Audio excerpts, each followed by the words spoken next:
Hi, this is Ushio and welcome back to Echo.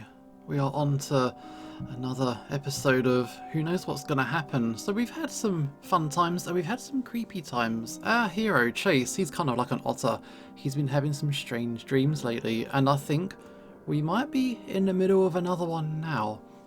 Toby builds a small sandcastle next to the lake in the process of digging a moat around it. Jenna drops a few twigs next to it before running off to find more decorations. Flynn is talking to Sydney, pointing at Toby's sandcastle. Sydney looks hesitant, but excited. He seems to make up his mind, suddenly running forward and kicking the top of the tallest castle. It breaks easily, with most of it flying into Toby's face. Toby flinches back, shocked before immediately crying as he rubs at his eyes. Jenna comes running from across the beach, yelling before shoving at Sydney, who's laughing. She turns to Toby, trying to help him clean his face, but the lynx pushes her away before running toward the trail back to Echo.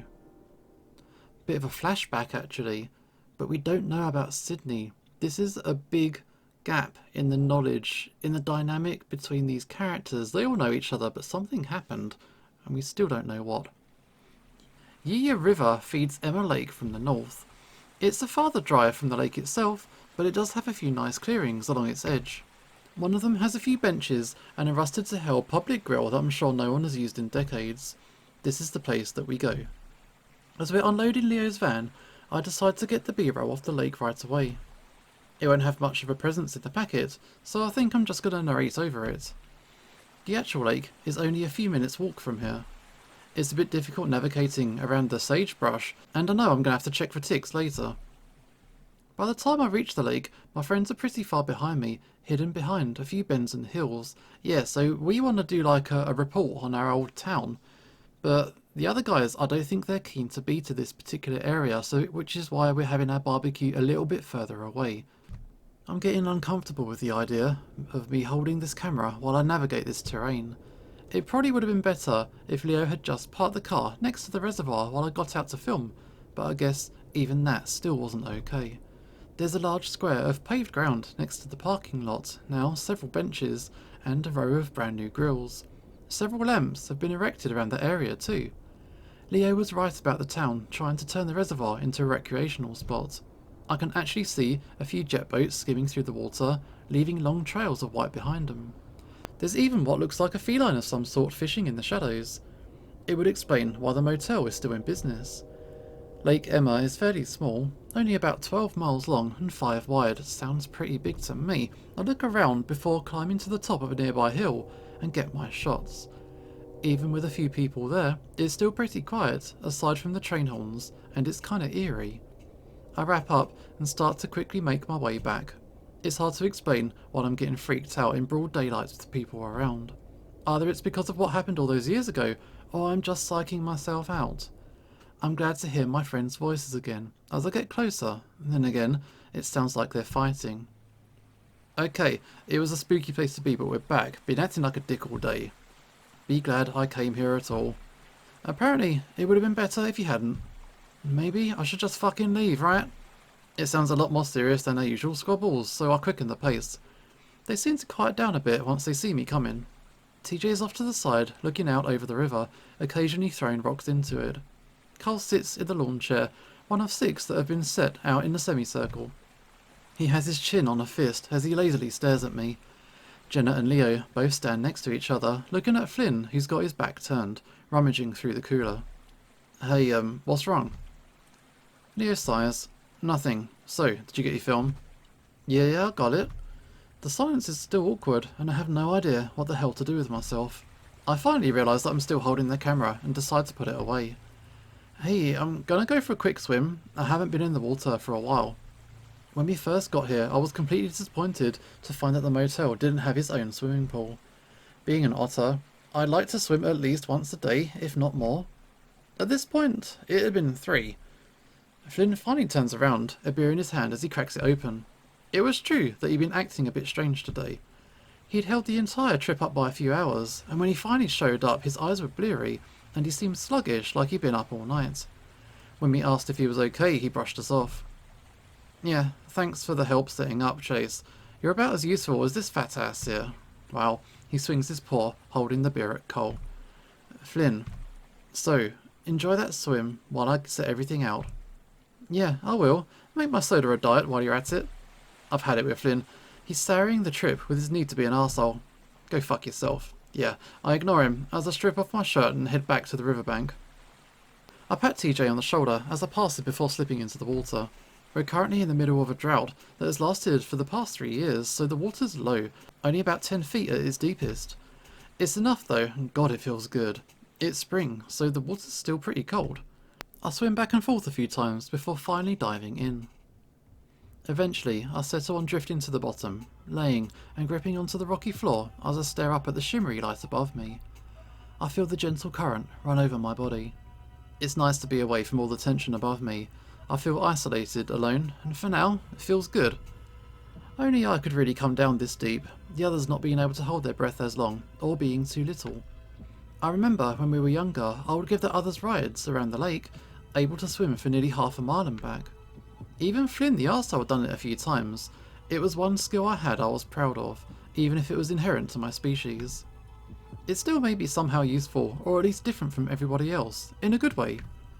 I'd always felt like the odd one out in the group, as strange as it sounds. Where everybody else has a strong, distinct personality, I was just kinda average. Sometimes I wonder if they were just friends with me because we all had to be when we were younger. This whole trip has kinda forced me to think back on all the memories I have of the place and my friends. They were always doing the cool things, being different, while I just sort of blended into the background. Even then I wanted to do something, to stand out somehow. And that's what I'm trying to do here, I guess. It's been about 7 minutes, and I only know that because that's about as long as I can hold my breath. I decide I should go back up and help out, so I slowly let myself float back up toward the surface, trying to stay in the same spot. When I surface, it's pretty quiet. For a second, I wonder if everyone's just gone. Of course it's ridiculous, and as I come over to the embankment, everyone's there. Predictably, Flynn didn't get my food out, so I go to the cooler to grab a sandwich and soda before sitting in an empty chair next to Leo. Apparently it was a good idea to bring lawn chairs, considering the tables looked like they were covered in a year's worth of bird shit. Okay, how's the swim? His tone is bitter and salty. He's not his usual grumpy but good-natured mood, he's genuinely unhappy. What the hell was his deal? Amazing. I'm gonna have to come back here again sometime during the week. You lizard people don't understand, you hardly ever need water. It always scares the hell out of me when you're down there for that long. Yeah, I'm built for it. Remember when you'd give us rides? That was fun. Remember when you'd always scream like a girl when Chase would go out too far? Oh wow, I remember. Hey, I never really liked water. Well, he's a cat, I suppose. Anyway, Chase would do it on purpose. He knew I didn't like it out to a certain point. Cole looks at me. You know what was really cool was when you'd take us down for a dive. Oh yeah, Chase was like our own little submarine. I'm starting to get that Otters the Swimming Clowns vibe again. Still, I kind of enjoy the attention. We'd get you to take us to the bottom so we could look for treasure. Leo makes air quotes around the last word. And you know, we probably would have found way more stuff if you guys hadn't been dragging me down. I remember when... Are we really fucking talking about this? Everyone turns to look at Finn. His voice is low and dangerous. There's a chill in the air because we all know what he means. I was actually feeling pretty good about this at this point, like we crossed a bridge, being able to talk about it for once. Apparently, we hadn't. Flynn. No, I'm serious. Do you think it's okay to fucking talk about this when the lake is just a quarter mile that way? You know what, Flynn? I think we should. Isn't that part of the reason why we're here? No, if that were the case, we'd be over there, but we're here. And why is that? Everyone's quiet for a moment. I see TJ shrink into his chair, staring hard at his lap.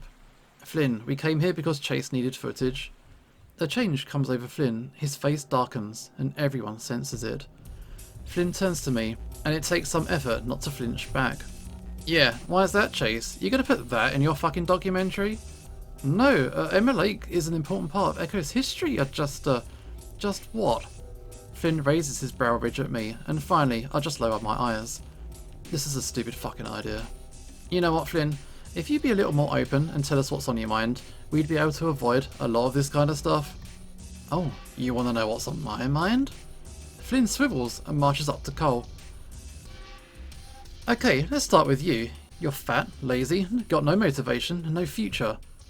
What the hell are you planning to do with your life? I mean, sit here, waste away in Echo, mooching off your parents till you're dead? Cole stares back up at Flynn impassively, though he hunches in on himself a bit further. Flynn, don't do this right now. Flynn ain't holding back. And you, thinking you're better than everybody else. I can tell, you think everyone in Echo's trash. Just because me and the others haven't left, you think we're lower than you. Just because we don't have an education. We're a bunch of retards. Yeah, well, you left your whole fucking family behind without even saying goodbye. You know what's even going on with them right now? What's they're dealing with? Yeah, real fucking hero you are. You think I... Stop it, Flynn. Oh, our unquestionable leader. We wouldn't have been friends without you, would we? That's why you brought us here, right? So we could all bond. Or wait, was it because you wanted to get into Chase's pants? Leo's ears fall flat. Probably. You've been a mess ever since you left, so let me be the one to tell you. It's over. It's fucking unhealthy, and you're obsessed with him. Slowly, his head turns to me, and I brace myself. And I can't imagine why. You, Chase, have the personality of a fucking rock. I wish you could see yourself. You just sit there like a creep, watching everyone, weighing everything that we say. And don't think I haven't caught the way you stare at all of us, like we're all objects to be collected. What, are you just planning to cycle through all of us for sex? Sure seems like it to me. Flynn stops, and then exhales. It seems like it's over, and I really hope it is. That proves futile though, as Flynn slowly turns on TJ. I silently prayed that the Lynx would make a run for it while Flynn had all his attention focused on us, but TJ looks apathetic. Like a statue, like there's no soul in him. Flynn pauses though, as if he's at a loss of what to say. Finally. What happened, TJ? Flynn. Leo stands up, and from his posture, I can tell the wolf is ready to fight. Memories are starting to flow back. TJ, Flynn, thinking he'd done something to... I stand up too. Flynn may sound like a hard ass, but physically Leo has him beat easily. Flynn can obviously tell that he might have a fight on his hands, though, and it's clear he doesn't want that. He drops his shoulders, seeming to shrink, as if invisible strings that have been holding him up were cut. He turns to us, and then gestures at TJ. I just want the truth. Can we put a stop to this today, right now? I don't think you know how much of a nightmare this has been for me, not really knowing. TJ stares up at Flynn, muzzle set grimly. What happened to Sydney? It's dead quiet. TJ stares at his lap, not moving. Come on, let's... Flynn holds up a hand toward me, staring at TJ. Slowly, TJ looks up, his face still stoic, still made of stone. I already told you what happened. Bullshit. Flynn steps forward, but Leo's there to grab back Flynn's shirt and swing him around. I dodge out of the way as Flynn is flung back to land on his ass, kicking up a big cloud of dust. Shit. Flynn, I swear to God, if you start a fight here, I'm going to drop your stupid ass. Everyone except TJ standing now, staring at Flynn. Flynn sits there, glaring up at Leo, obviously weighing his chances. He seems to come up short though, as he spits to the side and stands up, brushing off his pants as he turns away. You're all okay with not knowing? Fuck all of you. He turns back around, hands in his pockets, a bitter look on his face. This whole thing is stupid, Leo. We're not even friends anymore. Flynn scuffs the ground before turning and walking toward the trail that goes back to Echo. God damn it, Flynn. Fuck off. Flynn keeps walking, and it's pretty clear that he isn't coming back. I raise a paw and rub it over my eyes. What was he doing? He's a passionate guy that will sometimes just explode with all his insecurities before running away and hiding for a few days. He skewered all of us like that before. That was classic Flynn.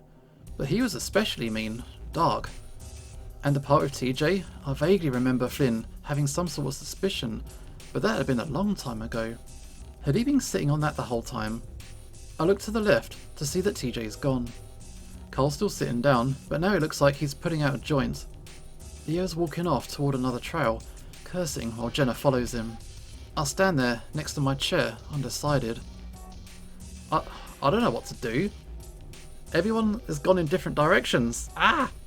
This is like a big accusation. There's something happened with Sydney. I'm assuming that Sydney might well have drowned in the lake. This is my suspicion with the things that we've been given so far.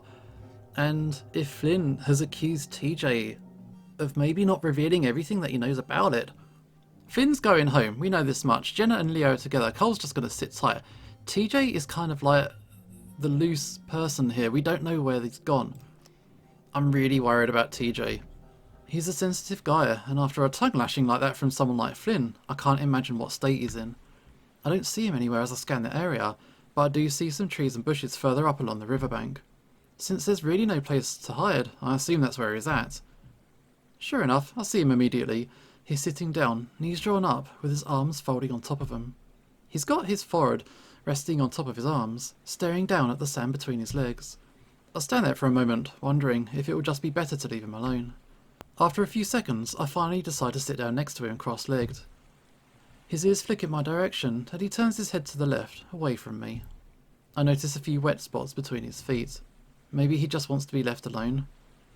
No, we're gonna keep the guy company. We're not gonna interrupt his thoughts. We're just gonna lurk.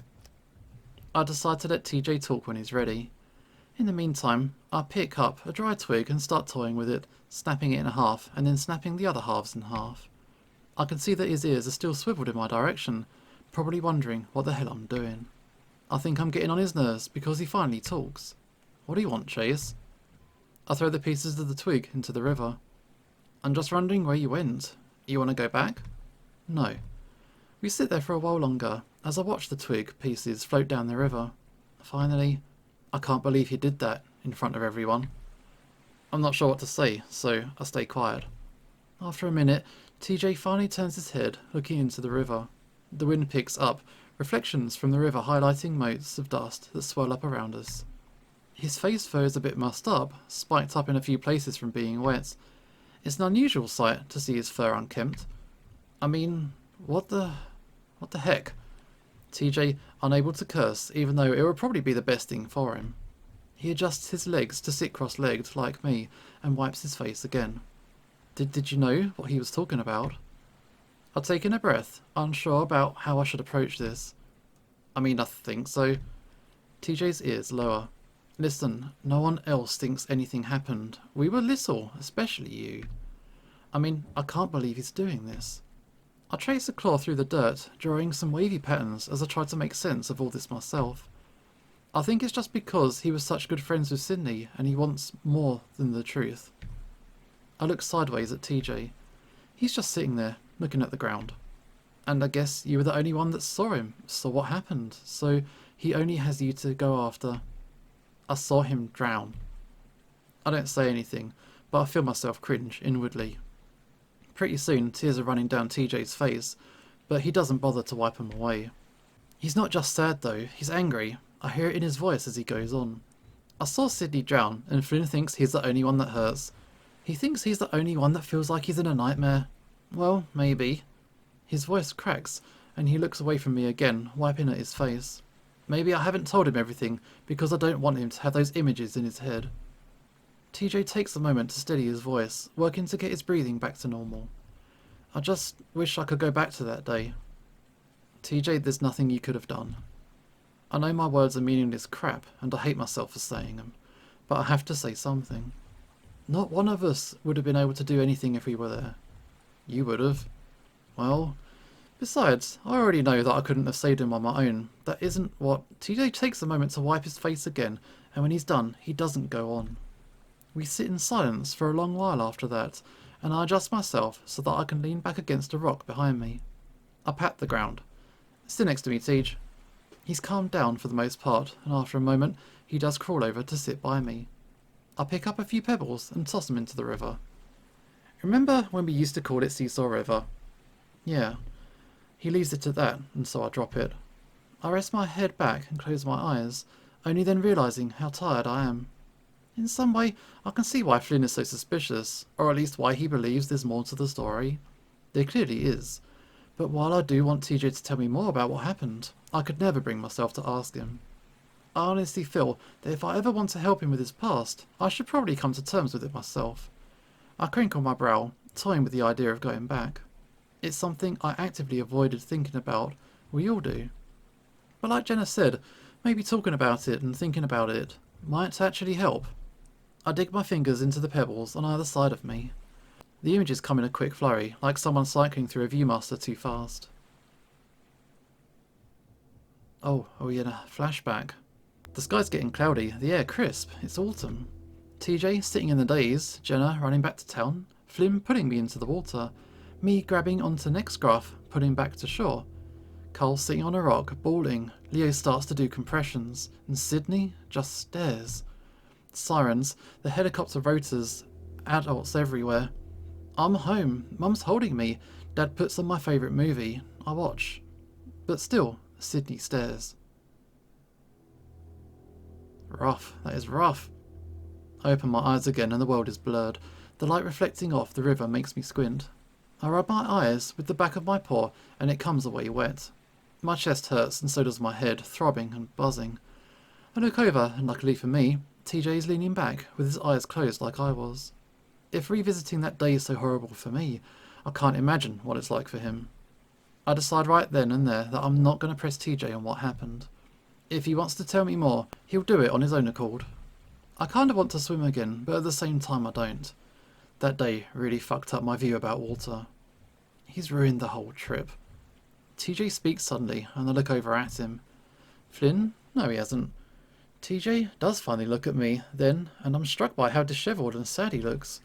I feel anger bloom in my chest, all of it directed at Flynn. What a selfish prick, thinking he had the right to ruin everyone's good time just because he felt like shit. If he were here right now, I'm pretty sure I'd punch him right in the gut. Listen, we don't all need to hang out to have fun. We had fun at the park with just you, me and Cole, remember? If Flynn wants to be a douchebag, then let him. We'll do our own thing.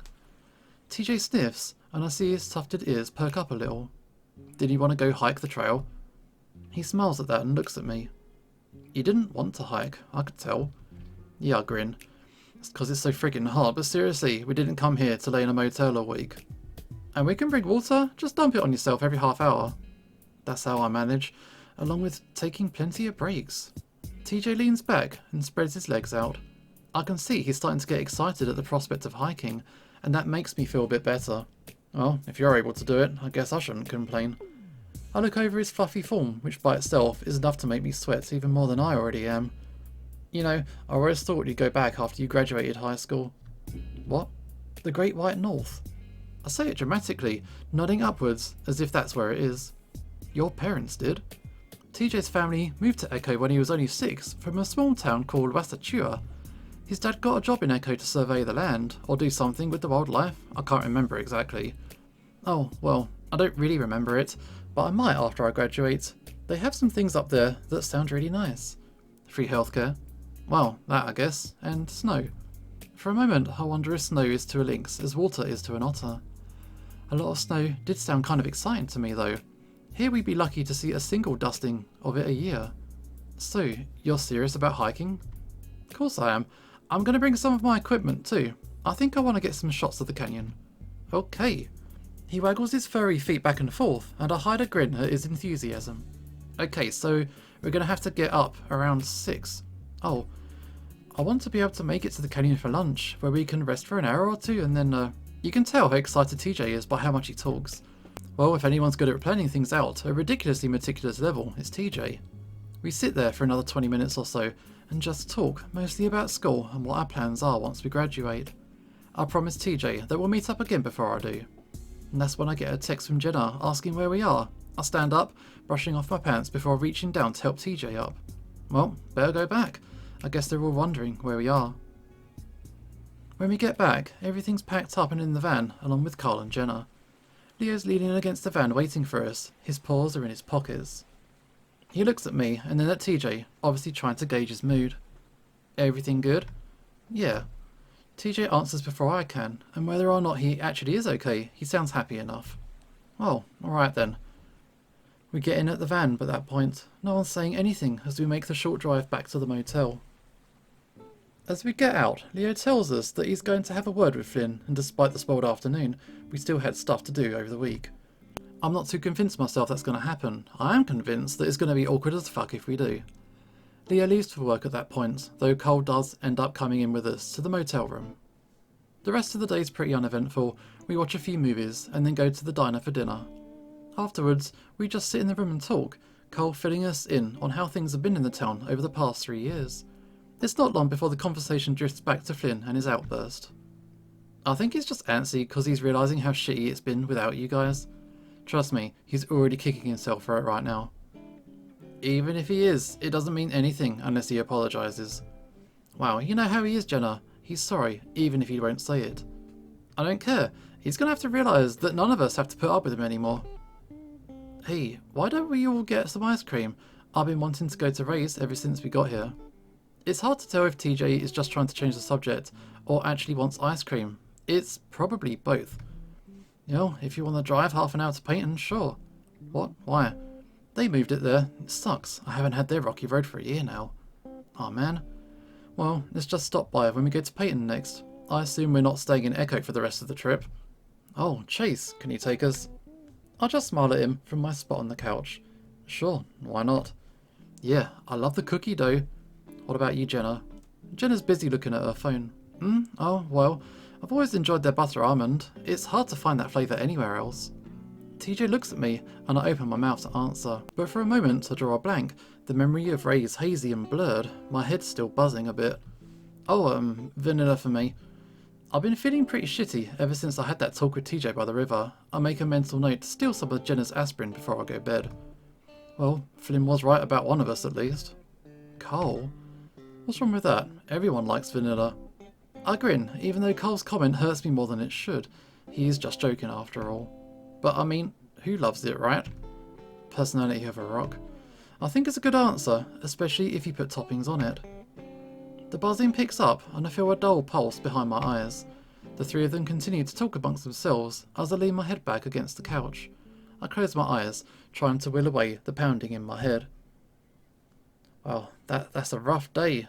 A rough day. I open my eyes. The room's dark. Jenna's in her bed and TJ's in his. Cole's wrapped in a blanket on the floor. I lurch for my camera bag and look around wide-eyed. I sit on the bed next to TJ and stare at the door. Oh, it's rough. TJ stands at the edge of the lake, staring across to the other side. He has one paw in his pocket, the other holding a beer. He takes a drink from it. TJ doesn't drink beer. He pulls the tab off the top and then flicks it toward the lake. It whizzes like a weed cutter, skipping across the water and kicking up spray. Suddenly, his ears snap up as he sees something that I don't. He turns and starts to run. He's at a dead sprint when his leg snaps out from under him and he falls to the rocks, beer splashing everywhere. A chain is pulled taut from the lake, connected to his ankle. I get up, wanted to help, but I can't. I look down. My wrist and my ankle are chained. Damn, these are some bad nightmares. And I think that we're gonna leave this episode for another day. This is Usho signing off, and hopefully I will see you next time.